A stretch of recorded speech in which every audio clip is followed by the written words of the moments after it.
Hello, everybody. Welcome to another episode of Ask Ira Job Seeker Q&A. It's funny. I was drinking coffee right before that video clip was going, and it spilled and splashed my glasses.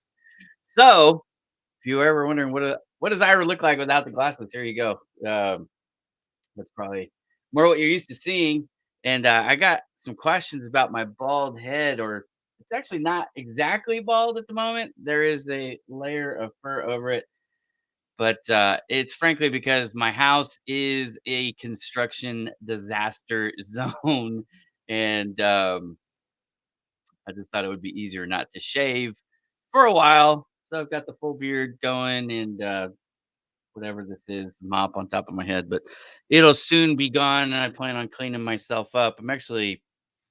I'm going through quite a bit, and I'm not going to get into it because that's not the point of the show today. But looking at making a lot of changes, so hopefully you guys will see some improvements to the Ira Bowman that you know and hopefully love in the near future. I'm trying to be a better person. So for what it's worth, if you're struggling out there, you're not alone. A lot of us do, but we still have to keep on keeping on, right? Life goes on. So let's get to the show. If you've never seen this show before, welcome. You are in the right spot if you're looking for help trying to find a job. Now, full disclosure, I'm not hiring anybody today. So if you're here like, oh, Ira's going to hire me, that's not what this is. However, what I do offer is some advice, a variety of advice, if you will. And the idea is job seekers who are struggling to find work. Sometimes you need a little help going, hey, let me get some help figuring out why I'm struggling. Is it that I'm looking for the wrong type of job? Is it that I'm using the wrong type of resume? Is it that I'm using the wrong maybe strategy in connecting with recruiters or employers? Maybe, my LinkedIn profile is not set up correctly and it needs some help.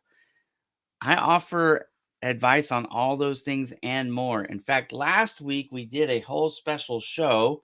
I'd never done this before, but I did a whole show based on this idea of how to negotiate your salary, because some of you are out there looking for a job today because the last time you were looking for a job, you didn't address the salary negotiation from a position of strength. You just took whatever they gave you, and you found out it wasn't enough to live on, for whatever your cost of living happens to be. So I watched the show back, and it was painstakingly slow. I didn't get to it as fast as I would have liked to. In fact, I wish I could have a do-over on that show, but I'll do it again maybe in 3 months or something. I don't want to do it again right away. But so what did I do? Look, I am not perfect by any stretch of the imagination. The advice I give is probably not perfect either, but it can be pretty helpful.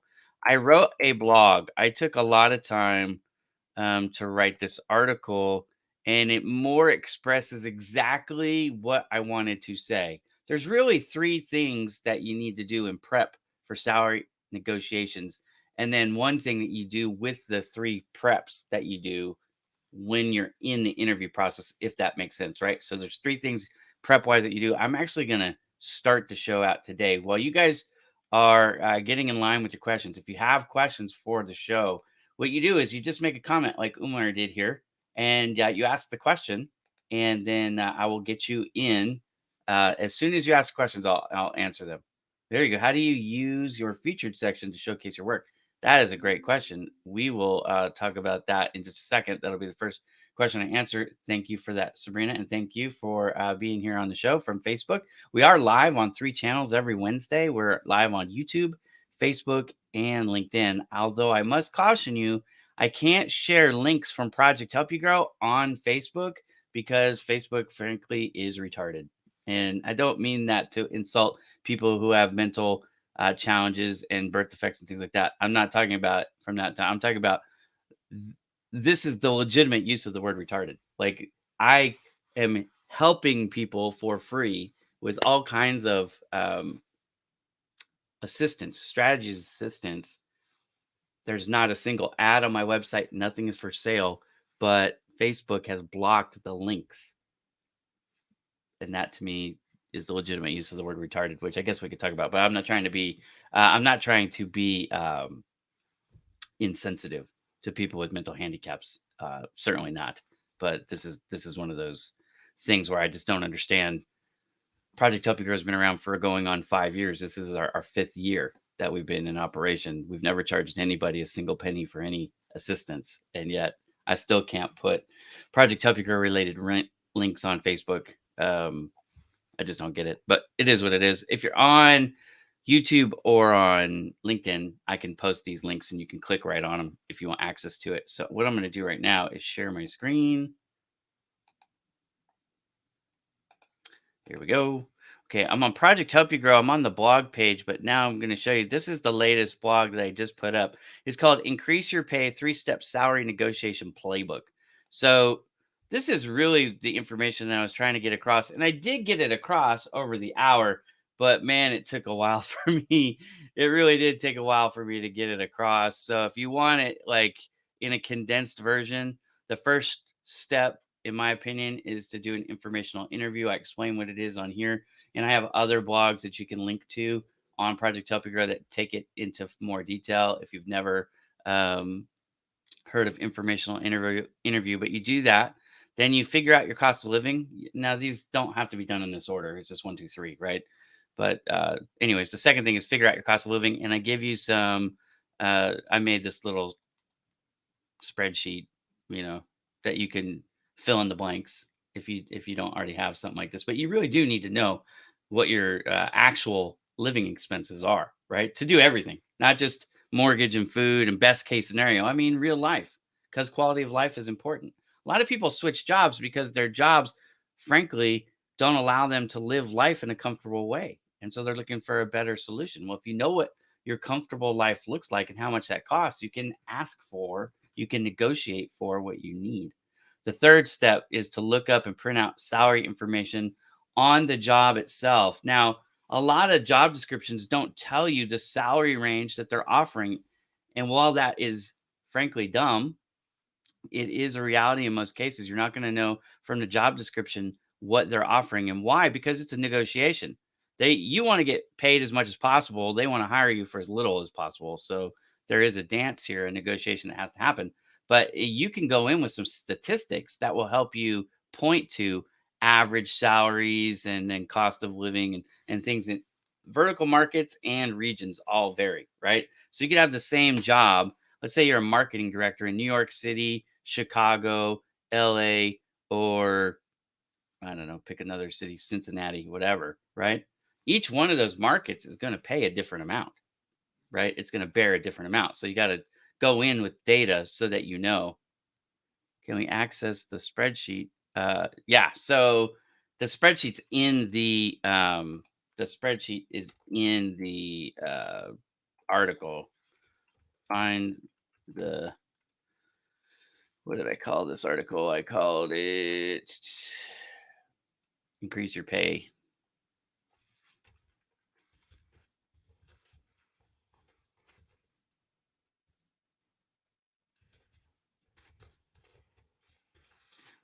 So yeah, I already got the message that Facebook won't share that. It's just so much fun. But there it is. Okay. And then let me put it on LinkedIn too.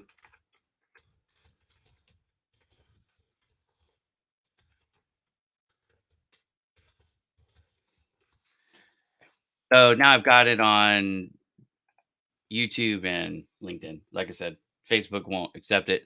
It says Project Help You Grow.com. Your content couldn't be shared because the link goes against our community standards. They don't want you to know how to raise your salary. Again, go click on the ad or just look on the screen here. There are no banner ads. There's no anything. You don't have to log in. I'm actually not logged into my Project Help You Grow account right now. Um, you don't have to have an account. You don't have to pay any money. There is no place to pay. There's no place to even donate. Anyways, what community standards do I violate? Trying to help people find a job. Like, You know what I mean? Anyways, whatever. Facebook, you are uh, messed up. All right. So this is something that I think people need to look at. And if you don't want to read the article, you can watch the show. This is the special show episode from last week, if you want to watch that. And I give a lot of advice. So you do have to log in if you want to make a comment. There's just a couple things that you have to log in. It's for legal reasons, right? If you want to post a job or make a comment on a blog article, then you have to be logged in. That's the only thing. But you don't have to log in to see the job listings. You don't have to log in to read the blog, to watch the podcast, to see any of my Kirsty Bonner content, to view the About Us, or to watch any of the shows. All of this you can do without an account, as I'm demonstrating here live because I'm not logged in. So the Ask Irish show content, it's all right here. This is the last one from last week. This is our 5th episode of this particular version of the show. It's funny because I'm supposed to have a co-host, Lisa Jones. She hasn't actually been on the show with me yet. Anyways, but here's all the previous episodes when it was officially just Ask Ira. So anyways, there you go. You can do all of this for free. All right. So, but this is not a commercial for Project Help You Grow.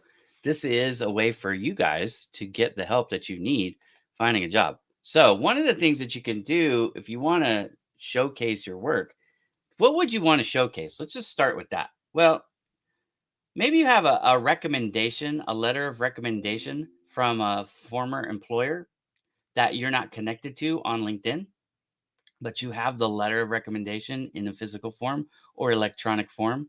If it's a physical form, you can either take a picture of it or scan it, whichever is easier for you to do. Turn on your feature mode in LinkedIn and then add that to, so creator mode is what you have to do. Turn on creator mode and then add that as a picture in your featured section.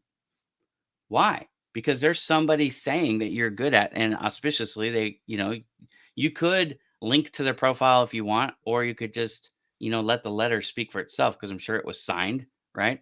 So, if you've got something like that, that's something you could do. You could do any certificates. Certs are a big part of a lot of, not all, but a lot of job, especially technical type of jobs. Maybe you've got a WordPress certificate or, Java certificate or whatever your certificate happens to be in, a coaching certificate, whatever it is, you can take a photo or you can scan the image and upload that as a JPEG or a PDF. And that would help. Could be a diploma, certificate. Again, any award, any referrals, letter of recommendations, any certificates, those things are all good. When I was helping my cousin build his feature section when he was looking for a job, one of the things that we did was we had talked about he's good at training, corporate training. So we took some photos that we had from him in different training settings and we made a collage out of that. So we took pictures and put them together. And then we put that collage on the featured section so that you didn't have to scroll through like 20 pictures, right? But you could get an idea that, oh, he's done this quite a bit, not just once, right? So it was to visually validate the claims that are made in the rest of the profile. So the other thing, and probably the main thing that I recommend for job seekers. In fact, I actually would recommend this, I think, for everybody. I haven't found one single person that wouldn't benefit from this. If you go to my profile, in fact, we can. Hang on. I'm going to go to my profile on LinkedIn real quick. You guys can follow along if you want. Here. Okay, so go to LinkedIn.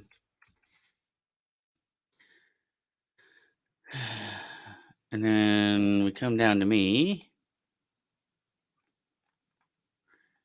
Okay, so this is my featured section. Right now, the number one thing that I have up in the first spot is it's my TEDx talk. Okay, so this is my TEDx talk in spot number 1. But what I would recommend most people do, and I'm probably going to move this over because now my TEDx talk is getting a little bit older, right? I did it back in April. So what I would recommend if you're a job seeker, which is the main audience I'm trying to talk to today, I would just do an introduction of yourself, up to 3 minutes. I wouldn't go too long. I'd keep it like 90 seconds, so a minute and a half to 3 minutes. Introduce yourself, tell them a little bit about the things that make you unique and why you are good at the type of work that you're applying for. But really, what this is going to do is it's going to allow them to get a glimpse of who you are, your personality, and your communication, right? So when you watch me on video, you have a much better idea of who Ira Bowman is than if you just go through one of my profiles, right? So the video allows you to add a human element that goes way beyond um, what you can do with just text and photos. So I would suggest when you turn that creator mode on, not only add a video the first thing on your featured section, again, 90 seconds to 180 seconds, and just kind of lay out who you are, say hello, let them know some of the things that, make you unique, because ultimately that's going to be probably the deciding factor when they're looking at people and qualifications anymore. Most of us aren't applying for stretch jobs. In fact, when I say stretch job, a lot of you don't even know what I mean. What that means is you're applying for jobs that when it has the list of things that are required, you're checking like 85 to 100% of those. Like, yep, I got the degree, I got the 3 years experience, I live in, Chicago, I am legally eligible to work in the United States, I know how to use WordPress, right? So there's that checklist, and you checklist all, you tick all the boxes. Well, then, okay, I have, let's say hypothetically, 50 candidates that I'm looking at, and 12 of them tick all the boxes. Okay, so now the other 38 are out the door. Now I'm looking at the 12. What makes you individually stand out from the other 12 that you're competing with for this spot? That's the kind of stuff that you want to have in your video. 90 seconds to 180 seconds. Like I said, a minute and a half to 3 minutes. Why so short? Because most people are not going to watch a 10-minute video. I can tell you from all the analytics that I look at, not only from my personal videos, and it isn't just me because there's other videos that I look at for my clients, a lot of people aren't even hanging in there for 60 seconds. But the majority of people will not hang in more than 3 minutes. It doesn't matter what the topic is. It doesn't matter how exciting it is, entertaining. Most people are in and out. Even on this show right now, we got 15 people watching live on LinkedIn, right? I will have on this show probably about 200 to 300 viewers on the show over the 60 minutes. But very few, if any, will stick with me the whole show, right? There's a few people who will. Those are my real friends, right? They'll stick with me the whole show. A lot of people won't.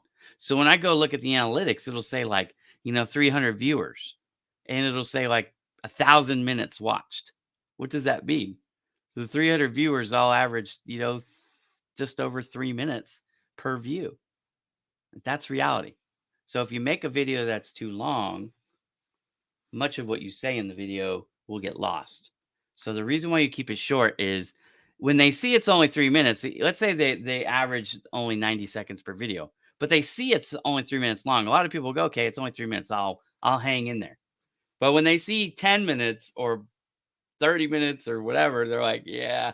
Some people won't even start the video because they know they're not going to watch it for 60 minutes, right? So shorter, it just is what the world is today, guys. It's a short attention span, so you got to make it short and sweet.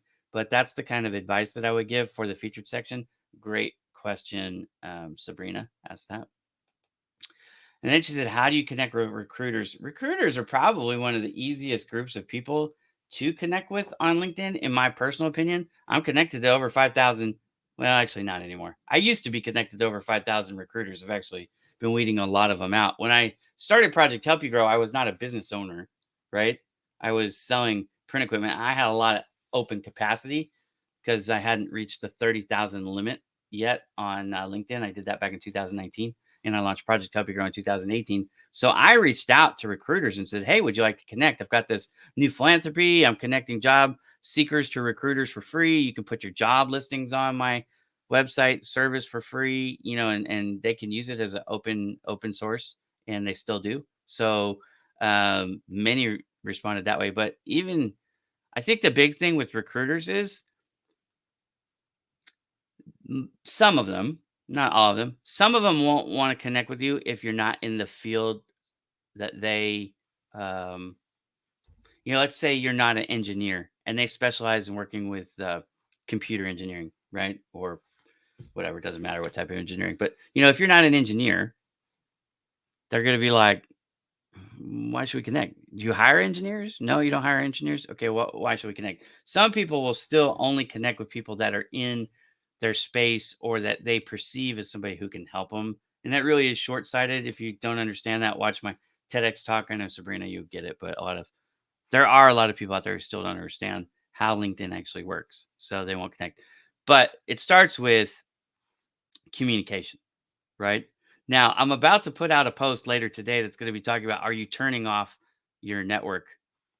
And what I mean by that, and this is the problem, almost all of us are leery to accept a connection request anymore because we know what's likely coming behind that connection request is some type of solicitation, right?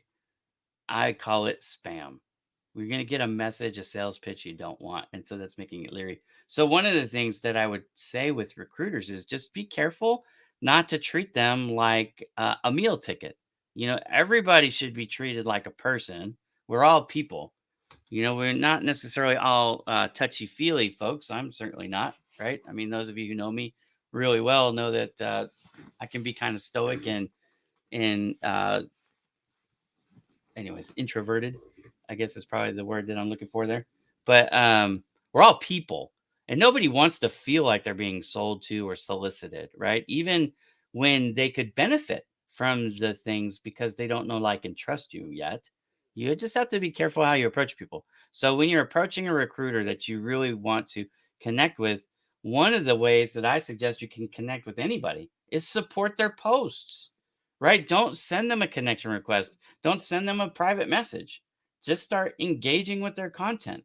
The more you do that without an ask, without, you're giving without trying to take anything, most likely what happens in that scenario is that person appreciates it so much that they actually send you the connection request. And this is what I've been teaching for years. Like, I don't send connection requests anymore. I don't. Frankly, I don't have the room on LinkedIn anyways. But I think I have 8 open slots.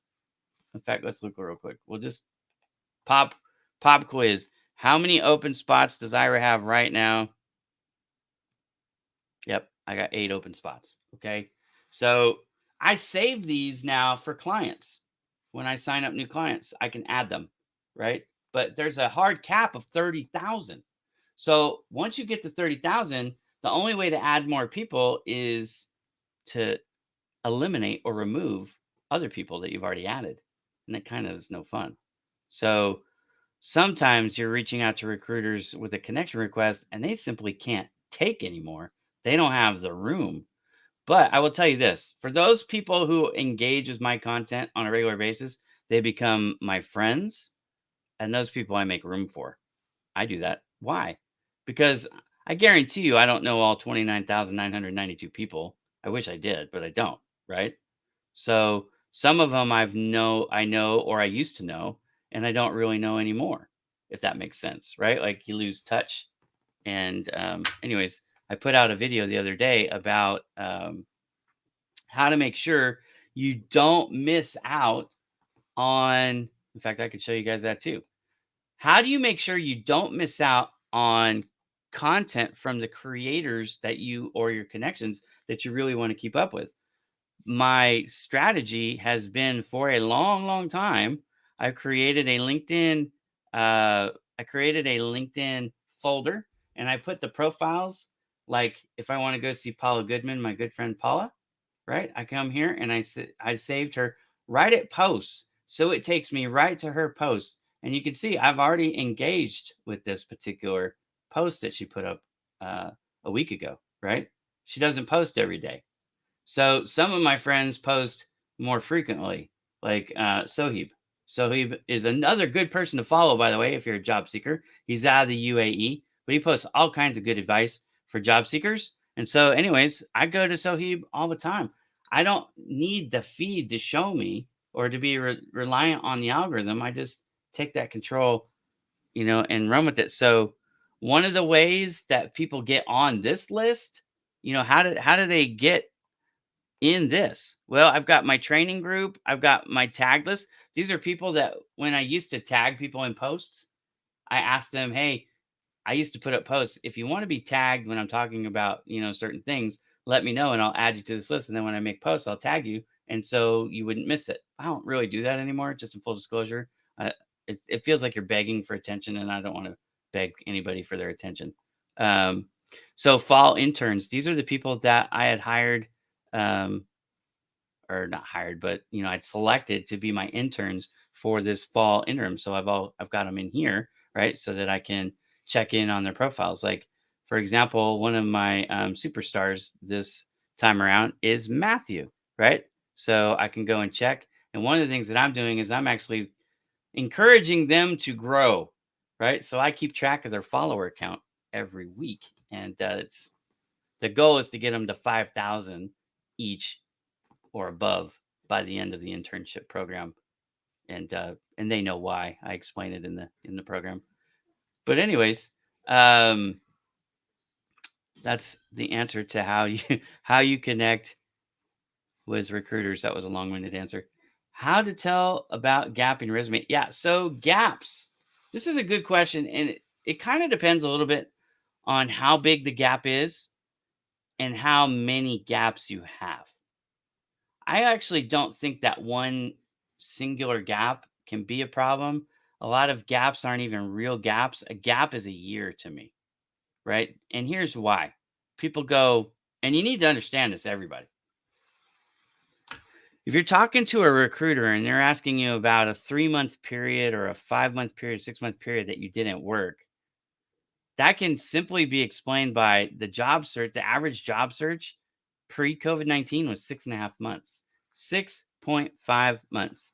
The average job search right now, according to the data, is over a year. Now, I don't think it's actually taking a year anymore, but that's the last published data that I've seen, right? There may be newer data out there that I haven't seen yet because I suspect that it's gone back down. It's easier to find a job right now than it was 4 months ago, I think.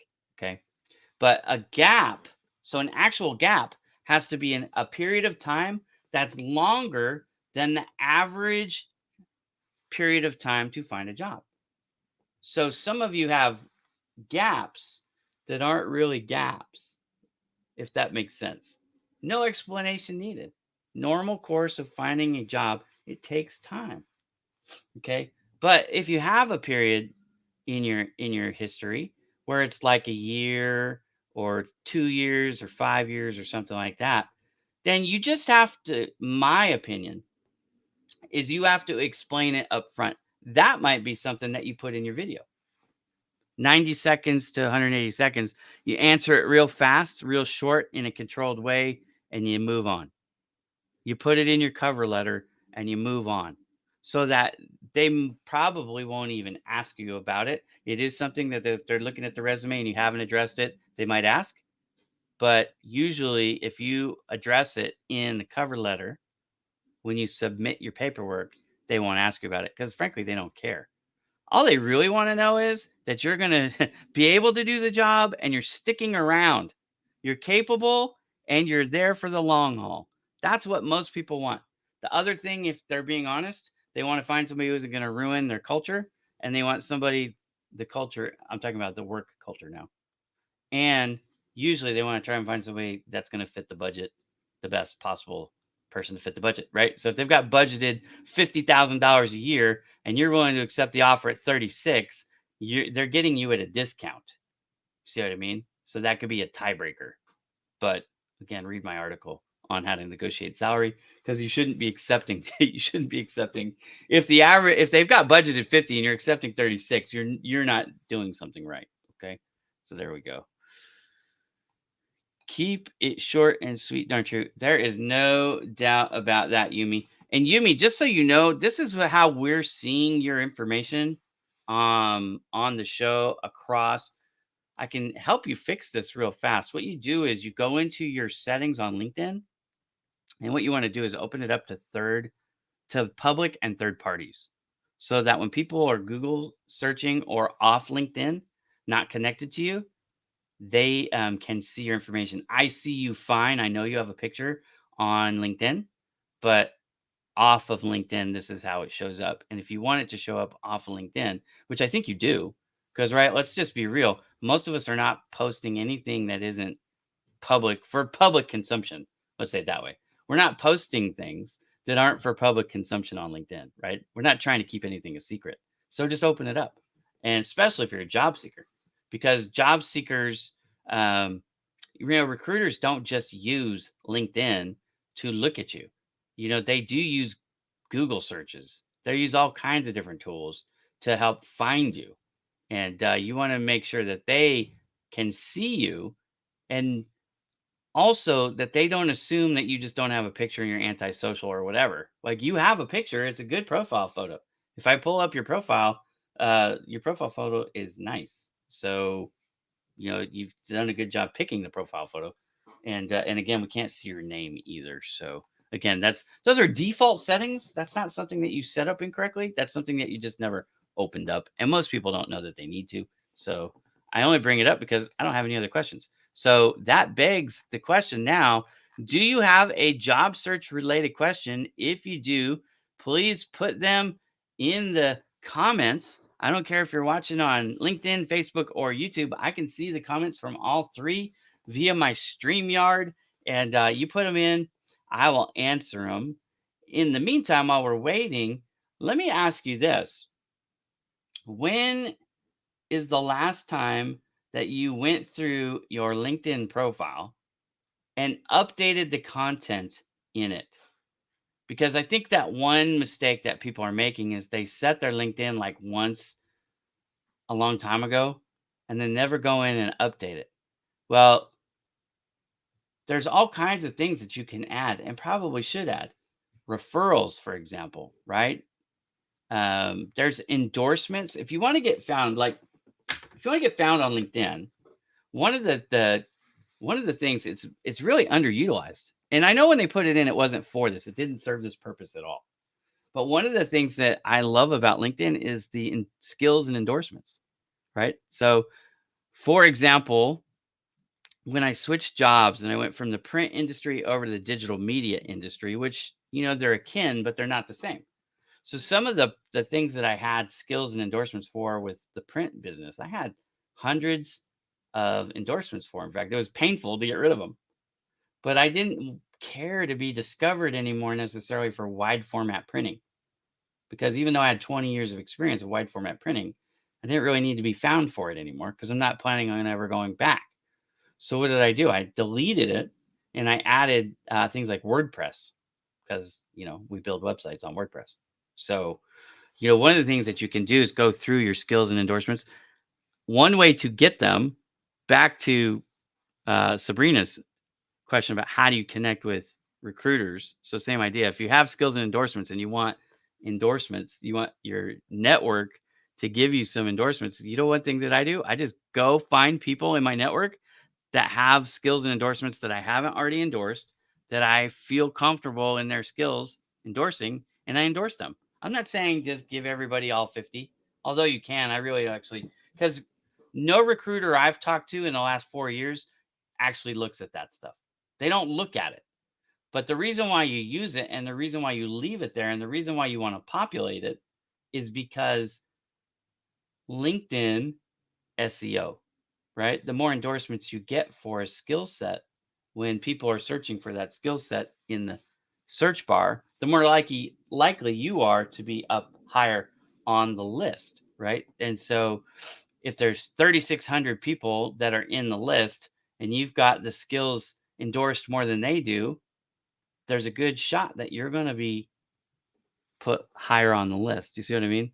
So anyways, when is the last time you looked at your LinkedIn profile and actually went through it with a like an editor's comb and updated and made changes. I recommend that you guys do that if you haven't done that recently. Okay, we've got a couple comments here. Let's see what we've got. Great nuggets. Thank you very much. Appreciate it. Hello, June. How are you doing? Hope you are doing well. Um, we still have 23 minutes. Well, I didn't prepare a script for today. If you are watching and you want me to do a LinkedIn profile review, let me know.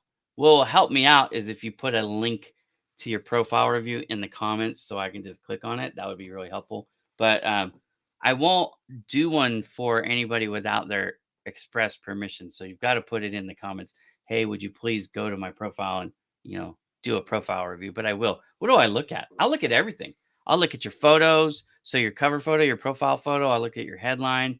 I'll look and see what you've got going on in the featured section. I'll look at your about us section.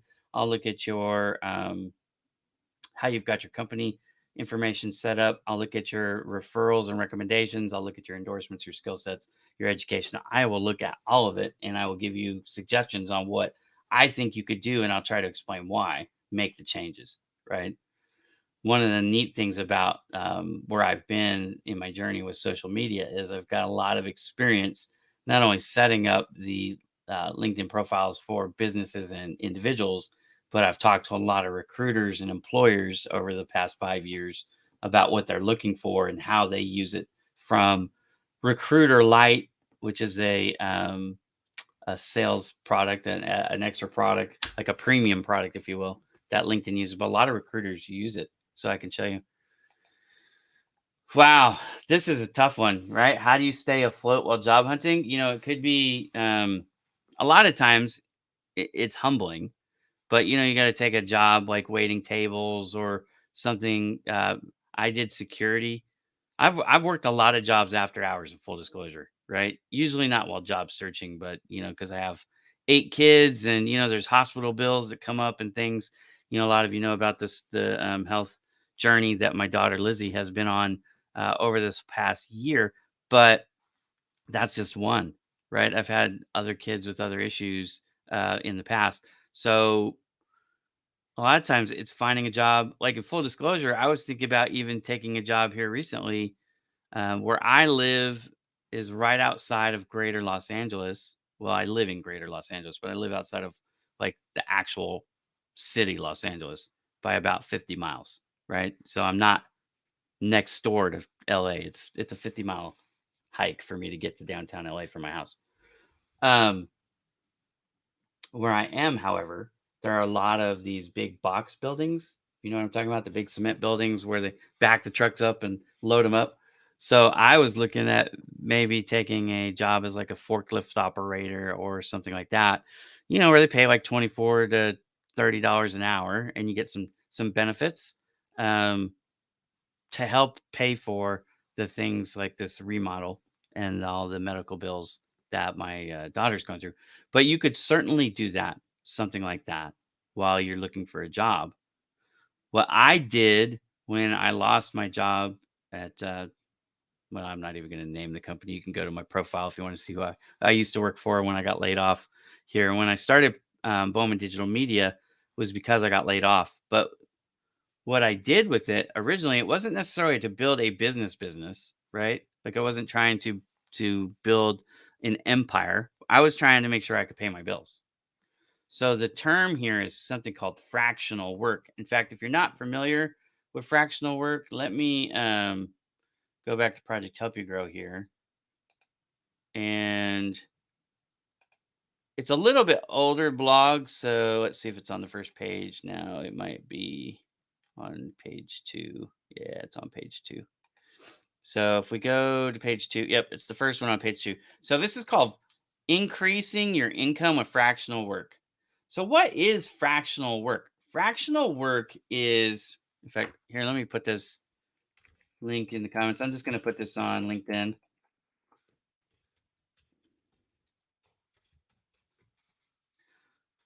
Idea behind fractional work is this, you know, certain companies are only going to pay a certain amount of money to hire you, right? Let's say they're budgeted in the hypothetical earlier. I said they had a budget of $50,000.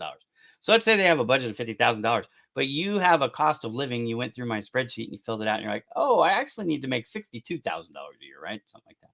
More than 50. Well, what I did at Bowman Digital Media when I created the company was like, instead of trying to find one company who's going to give me, a digital marketing job, and I'm going to build their, videos and make graphics for them and run their social media, right? And they're going to pay me 50 grand a year or whatever they were going to pay me. Let's say $80,000 because that's more probably what the going rate was going to be, right? About 80 grand. Well, it costs me more because I have 8 kids than $80,000 a year to live. I mean, I'm just being real. So how can I, with an $80,000 a year skill set, that's what the industry says my skill sets are worth. How can I make more money than that? What I did was I went fractional work and said, okay, I'll work for you for $2,500 a month. I'll work for you for $500 a month. I'll work for you for $6,000 a month. I'll work for you for $1,000 a month doing these things. And then I just manage my time, right? So fractional work, by working for people in pieces. So it's 1099 contract work, right? They're not paying you by the hour. You're not an official employee. So I did that. Yeah. So it's still not showing up. Hang on a second. I'm still seeing it like this. So keep digging. There is 2 spots to do the profile photo. I know for sure. Right. And if you can't figure it out, Yumi, message me and I'll help you figure it out after the show. We can work on it together. We can jump on a Zoom call. I'll walk you through it. No problem. Okay. We got a couple profile review requests here. So, but anyways, fractional work is the way that I personally was able to make enough money that I needed. And now, I'm building my company because I changed philosophies, but I'm building my company. So now we're making even more money. But that's another lesson for another day. That's an entrepreneur show, not a job seeker show. But yes, I can review your profile. Let me pull it up real quick. And here we go. Okay, I'm gonna take myself off of this thing. So this is Peace. So Peace, the very first thing I would tell you is we need to get a cover photo there. If you go, like, this is Matthew, right? And Matthew is one of my interns. So Matthew didn't have this before, but he does now. But what I want you to notice right away is the difference between Matthew and your profile is this. Within a matter of seconds, I know exactly what it is that Matthew's doing, and I have no idea what you're doing. What does independent thinker actually mean? Right? It's cute, it's philosophical, but in reality, what the hell does it mean? What kind of job do you hire somebody? If I'm looking for a digital marketer, if I'm looking for a blog writer, if I'm looking for, I don't know what it is that means. The photo would help big time, right? So get this gray box off here. Go to canva.com. It's totally free. Build this thing out. They even have templates. Go to canva.com, put in LinkedIn cover photo, and they've got like hundreds of templates that you don't even have to design from scratch. But find something that expresses what you do very clearly. That will be the biggest help. For those of you who don't know, the average profile view on LinkedIn is 6.5 seconds. So you got 6.5 seconds to set the hook.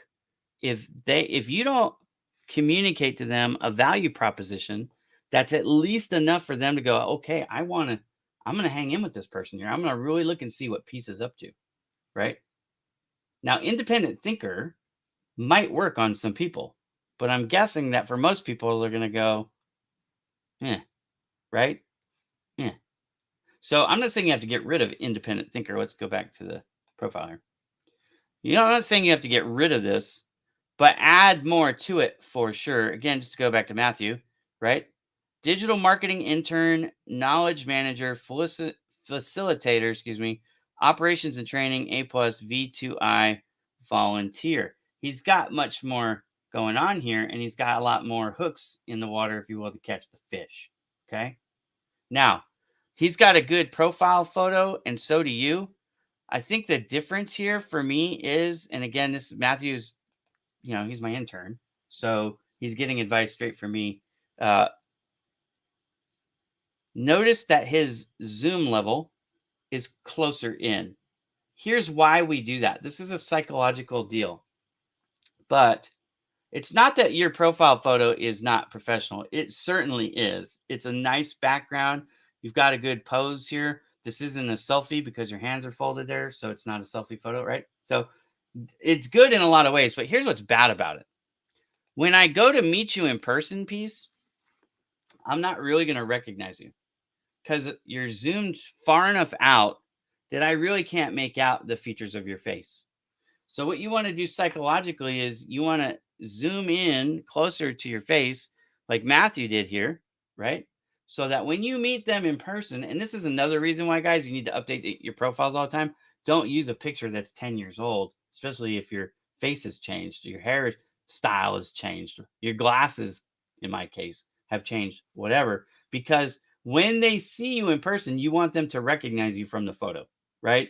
What you really don't want is a oh crap reaction, like that doesn't look anything like their photo, right? I've had that happen where I would interview people in person when I was, back in the print industry and doing in-person interviews where they didn't look anything like their picture.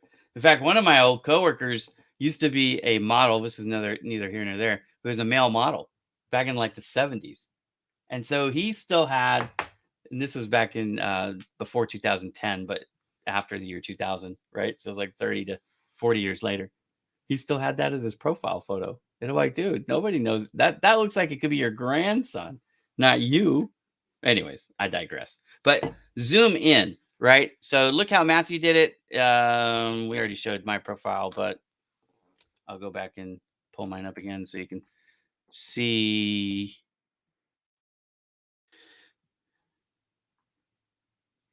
Hang on.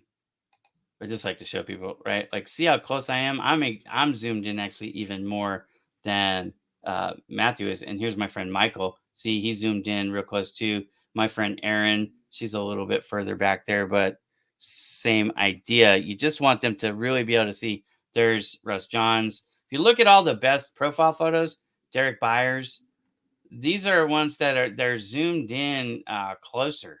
Okay, you can really see like Soheeb, even though it's black and white, right? You can still see him. And when you see him in person, there's Brent Wright, my friend. When you see these in person, you get it. Why are they all at this level? It's psychology. You're trying to establish this familiarity that pays off, especially for job seekers, the moment that you have the interview because they're comfortable with you. They've already established a form of connection that people with profile photos that are further back will not benefit in the same way. So that's the armchair psychology reason why you would want to do that. Perfect. I will help you for sure. Okay. Um yeah, she's getting better. She was actually doing better when she wasn't in the house. So my wife just took her and her twin to grandma and grandpa's house, and my twins are going to be living with grandma and grandpa for a while we take care of some of the stuff in the house. Um, yeah. So hopefully this the progress she made was amazing. And then when she was back in the house, she had regressed on some stuff. So like I said, we're getting at her this environment so that she can continue to improve. And that's it. My company went down, so I fixed all of it. I'm not sure what that means, but okay.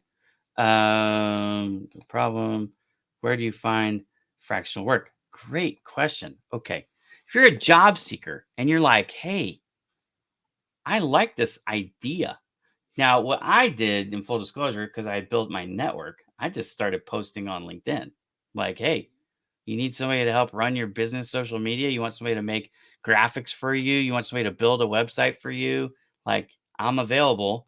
I built a website and I put my prices on it. Right. If you guys not seen Bowman Digital Media, I don't know if I've ever shown it on this show.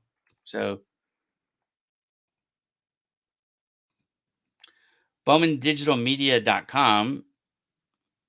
Hang on a second. This is from WeTransfer. It's just switching over. So Bowman Digital Media, this is my site. I built a website and I talked about all the things that we do. And here they are, right? Social media management, website development, search engine optimization, videography, photography, and graphic designs. We do all that stuff. Then I even put prices up. I'm like, okay, you want to know how much it is? Here, it's all here. Now, I don't want to scroll through all this, but you guys can do that. It's just bowmandigitalmedia.com. You can see all the prices, right? And so then as I started to get more and more work, I started to put up stuff that I was working on so people could see it, like the portfolios. It's all in here. So this is one thing you can do is build a website. Now, there are other ways to do this. Okay. Um, I still sometimes go to Fiverr or Upwork or any of those types of places, right? What they call the gig economy, any of those types of websites, you can sign up as a provider. Now certain jobs don't lend themselves to that type of a website provider, service provider, but some of them are great. Like if you're a blog writer or a graphic designer, I could. Now I don't advertise on any, like, I'm not on Fiverr. You can't go and find an Ira Bowman listing on Fiverr, right? I sometimes advertise things that I want help with, right? But if you're looking to be that kind of a provider, there are, just Google, a quick Google search, right? Where do I advertise my fill in the blank, whatever service that you offer, type of service?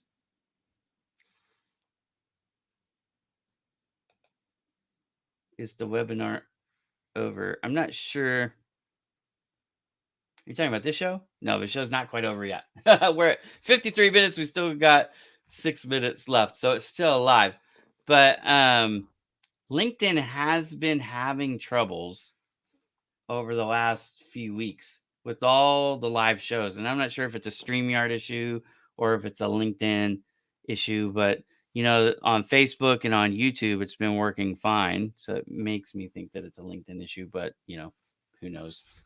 We cannot go live directly on LinkedIn. We always have to use a third party. And so in my case, I use this service called StreamYard, which is one of the approved vendors for LinkedIn Live. Anyways, so I apologize. You can always find the full episode of this after it's done, either on my profile or over on projecthelpyougrow.com, the Ask Ira tab, and there's all the Ask Ira shows, so you can watch them. But yeah, changing the profile is not always easy, June, but it's almost always worth it, right? Because you're updating the information on the profile. It's giving people a reason to come back and check on your profile every once in a while. If your profile views are down, it could just be that everybody in your network's already seen it. And maybe they came back a second time and didn't make any changes. They're like, okay, well, there's no reason to come back because I already know all these things, right? So updating your cover photo, updating your profile photo, updating your headline, updating your featured section, updating your about me section. Look, I updated my about me sections on Facebook and LinkedIn just recently, like a couple days ago, right? Um, keeping it fresh. Things change. Some of the things that I used to promote about myself, I'm not going to promote about myself anymore. And I'll just leave it at that. So we all have life changes. Life is definitely not static, it's dynamic and things are moving. So give people a reason to come back and look. It builds momentum, right? Making profile changes, even if your circle of friends and the people that you're connected to don't really change, which is a good thing, I think, right? If you have that core circle. But one thing that will help you on pretty much every website, every platform, is views. Views do help you because all of these services have ads on the sides. They're selling ad space, whether people want to admit that or not, right?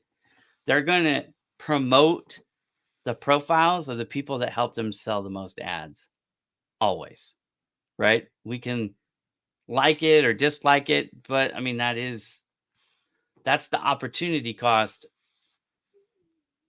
Yeah, that's the opportunity cost of having all this stuff for free, right? If you pay for the services, because most people are not like Project Help You Grow. Project Help You Grow is unique. It's completely free and completely void of any ads. There's no ads, but it's the only website I know that's like that, right? Freeware, usually to get somebody to invest in making a freeware, they've got to have some type of a business model to pay for it. That's what makes Project Help You Grow a philanthropy. It doesn't it doesn't sustain itself. I fund it out of my pocket so that you don't have to pay, right? You get the benefits of it's like having a premium service without having to pay for it. That's what Project Help You Grow really is for the job seekers. Okay. Are there any other questions from any job seekers? Again, you could ask me about the ATS. They could ask me about your cover letter, resume, negotiating salary. The question about fractional work was really good, where to find those types of jobs. And like I said, for me, it was building a website and using social media. For a lot of people, it's using a third party service like Fiverr. Okay. Or, yeah, people can message me anytime. So one of the neat things about me on LinkedIn, I've opened up Messenger so everybody can send me a message. You don't have to be connected because I've got 8 open slots, but that's all I've got, right? And those are saved for future clients. But you can also go to irabowman.com. That's my photography website. You can send me a message through that. You can go to Bowman Digital Media and send me a message through that.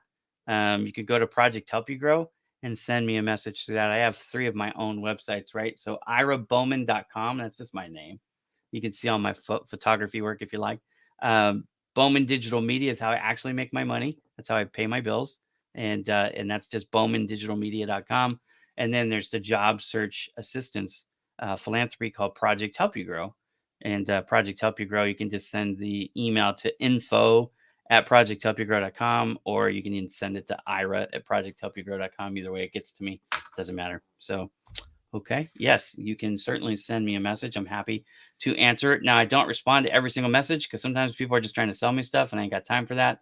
But if you ask me a legitimate question, I will respond to you any of those ways, whether you send that to me via direct message or send me an email on one of the various websites that I own and operate.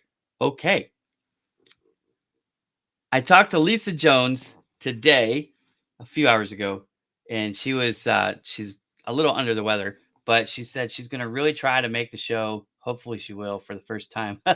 I launched the show with her, and she hasn't been on the show yet. But anyways, she said she's going to really try hard to be on the show this next Wednesday. And stay tuned. If you're familiar with the organization Global Goodwill Global Ambassadors Foundation. If you're familiar with that, Lisa Jones is the CEO of that company, and we've got some breaking news that we're going to be announcing as soon as maybe tomorrow, but certainly before the show next week.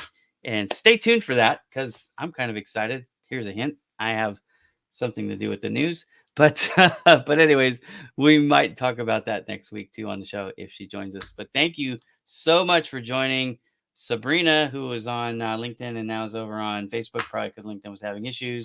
It's been driving us all crazy. But I hope you guys have a great week.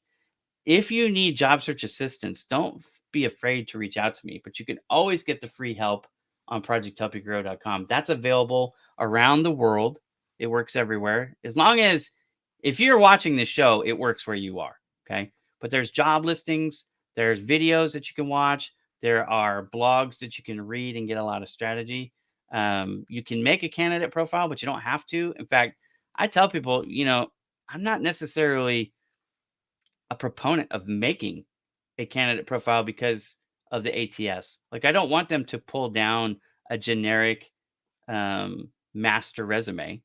I want you guys to edit the resume to match the job description. And I don't mean rewrite every word. What I mean is take the words that you're using that are close or mean the same thing as the words that they use, but it's slightly different, and change it to match their words so you get the keyword match.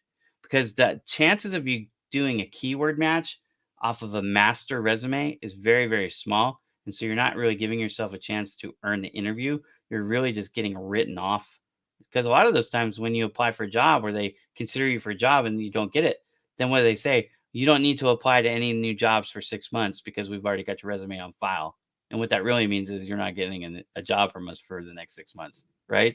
So if you're only going to get that one shot per company to apply for a job, you want it to be your best possible foot forward. You want to give yourself the best chance to secure that job. So I'm not a big fan of putting up resumes that people can just pull down because the odds of you getting that job are very, very slim because of the way the ATS works. And more companies use the ATS, right? So it's harder and harder to get a job if you're not customizing your resume. We didn't talk about that in the show, but I have articles on Project Help You Grow that go into that into great detail. So if you're curious, you can read it or you can ask me next time because our show is now over. Thank you all so very much for joining me today. I hope you guys have a great week, and I will see you again here next week, 12 noon Pacific, 3 p.m. Eastern on LinkedIn,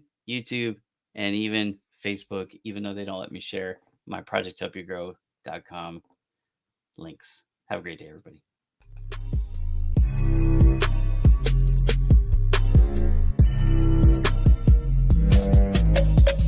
BowmanDigitalMedia.com